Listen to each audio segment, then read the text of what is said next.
Greetings, geeks and girls. Welcome to another Marvel review.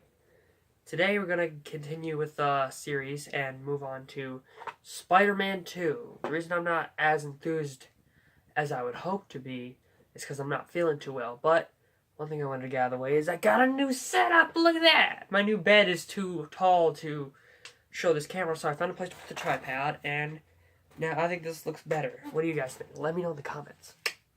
But aside from that, let's get into the review. I think that I'm going to try to keep this on the cable. I think that, of course, this is probably one of the best sequels to a movie of all time. Hands down. Don't pay attention to that. So, I feel like that this movie is a really great film. Very overrated, but I still think it's great. Because for the longest time, this was the movie everyone claimed was the best Spider-Man movie. And it's like, okay, nowhere to go but up. This is the best movie. And then we get the third one, which we'll talk about. But this was like a legitimate good film. Like, it still is. But it was like, holy crap, this blew our minds on so many levels. The storylines are continuing. The characters are developing. This action is incredible. Because as good as the CG was in the first film, it looked okay at best. And at worst. But by the time 2 came around, they looked damn amazing. So everything looked really good. I thought it was a great film. Tobey Maguire, again, aces.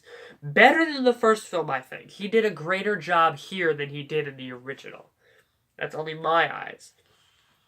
Of course, James Franco's arc is completed greatly. Gloriously, I might add.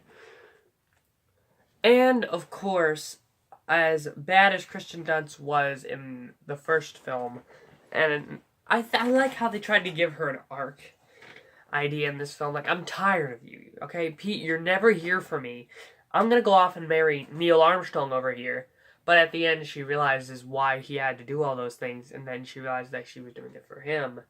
And then at the end, she's just like, forget this guy. I'm gonna go with him. I'm gonna go with Peter. I'm gonna go with the superhero. You know? I'm like, yeah! You go, girl.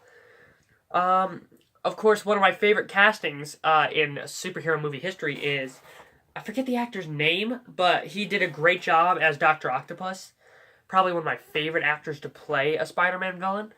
And I think that he was perfectly casted. J. Jonah Jameson, of course. Can't go wrong with J.K. Simmons. You know, you can't go wrong with him. I also really like the scene with Aunt May and Peter, which probably my favorite scene is when they get together and then Aunt May gives that whole speech to him about being a hero and what it really means, and that touched me really nicely.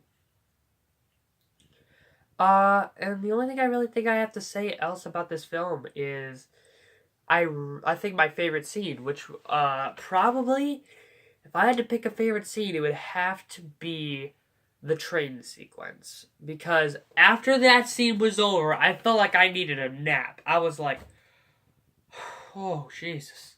You know? Because, like, it's so action-packed and rushed. Like, stuff is flying everywhere. The guys are fighting. They're going in and out of the train. Spider-Man gets knocked off the train. It's so freaking epic. And I'm just like,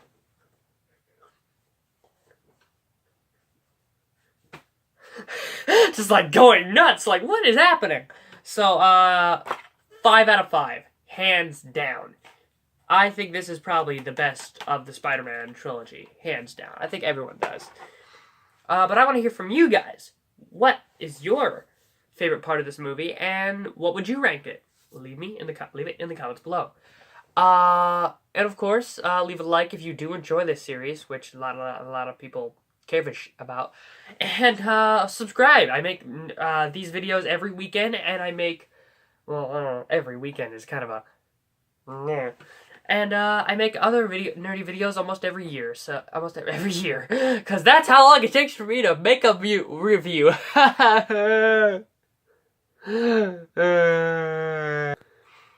But anyway, if you guys did enjoy it, again, you know, I'm repeating myself now. You guys know what I'm talking about. Go leave likes and subscribes, and I'll see you again later.